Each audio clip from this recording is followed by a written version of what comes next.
नमस्कार। धार्मिक कथा सागर में आप सभी का स्वागत है। आज की कथा है जीतिया व्रत की।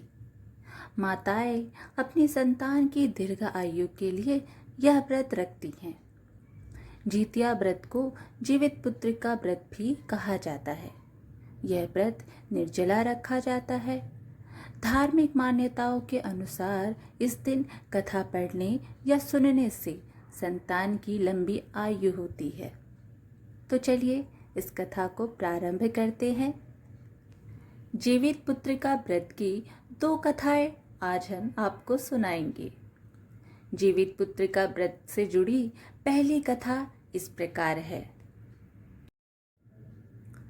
धार्मिक मान्यताओं के अनुसार जीतिया व्रत का संबंध महाभारत काल से जुड़ा हुआ है।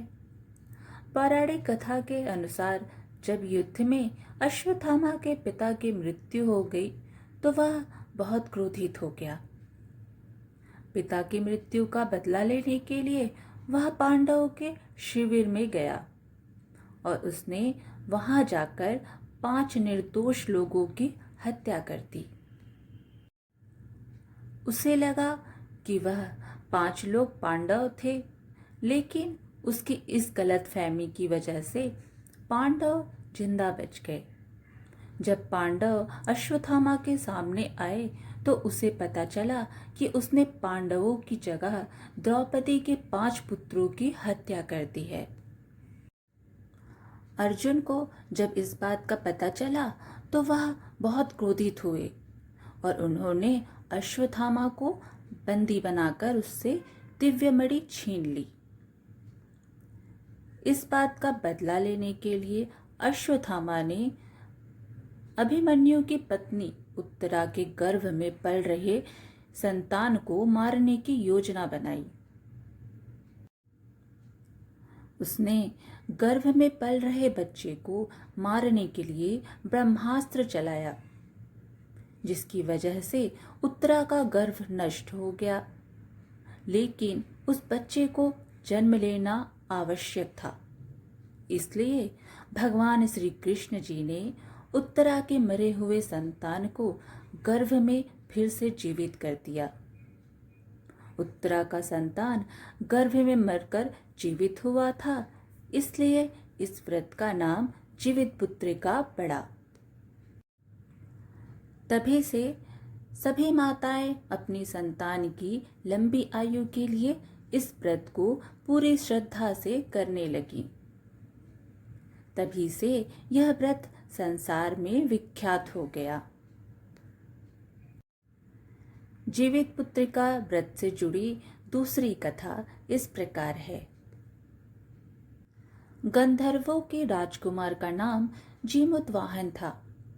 वे बड़े उदार और परोपकारी थे। जीमूतवाहन के पिता ने वृद्धावस्था में वानप्रस्थ आश्रम में जाते समय इनको राज्य सिंहासन पर बैठाया, किंतु इनका मन राजपाट में नहीं लगता था।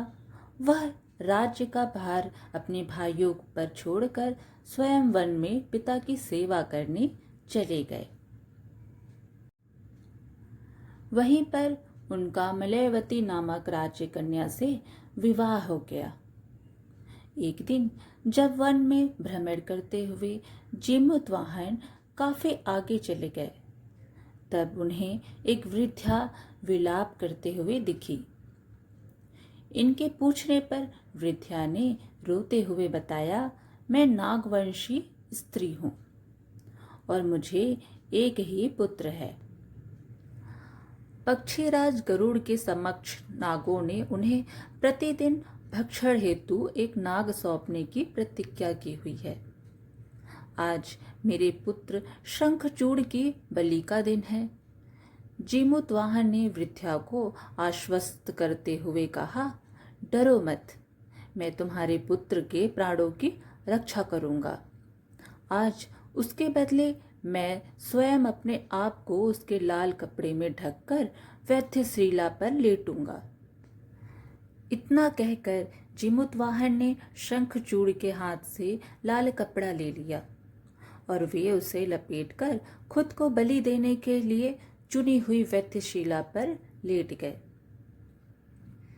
नियत समय पर गरुड़ बड़े वेग से आए और वह लाल कपड़े में ढके जीमूतवाहन को पंजे में दबोचकर पहाड़ के शिखर पर जाकर बैठ गए।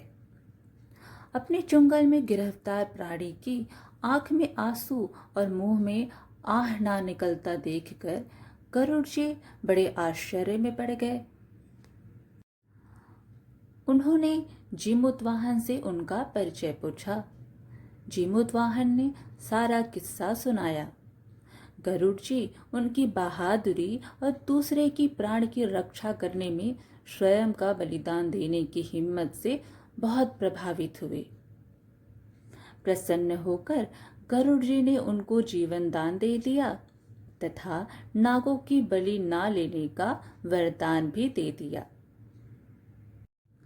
इस प्रकार जीमूतवाहन के अदम्य साहस से नाग जाति की रक्षा हुई और तब से पुत्र की सुरक्षा हेतु जीमूतवाहन की पूजा की प्रथा शुरू हो गई। आश्विन कृष्ण अष्टमी के प्रदोष काल में पुत्रवती महिलाएं जीमूतवाहन की पूजा करती हैं। कैलाश पर्वत पर भगवान शिव जी माता पार्वती को कथा सुनाते हुए कहते हैं कि आश्विन कृष्ण अष्टमी के दिन उपवास रखकर जो स्त्रियां साया प्रदोष काल में जीमूतवाहन की पूजा करते हैं तथा कथा सुनने के बाद आचार्य को दक्षिणा देती हैं, वह पुत्रों का पूर्ण सुख प्राप्त करती हैं। व्रत का पारण दूसरे दिन अष्टमी तिथि की समाप्ति के पश्चात किया जाता है। यह व्रत अपने नाम के अनुरूप फल देने वाला है। तो इस प्रकार आज की यह कथा यहीं समाप्त हुई। फिर मिलेंगे एक और धार्मिक कथा के साथ। आप हमारे इस चैनल को सब्सक्राइब ज़रूर कीजिएगा, क्योंकि हम अपने चैनल पर ऐसे ही धार्मिक कथा सुनाते रहेंगे। धन्यवाद।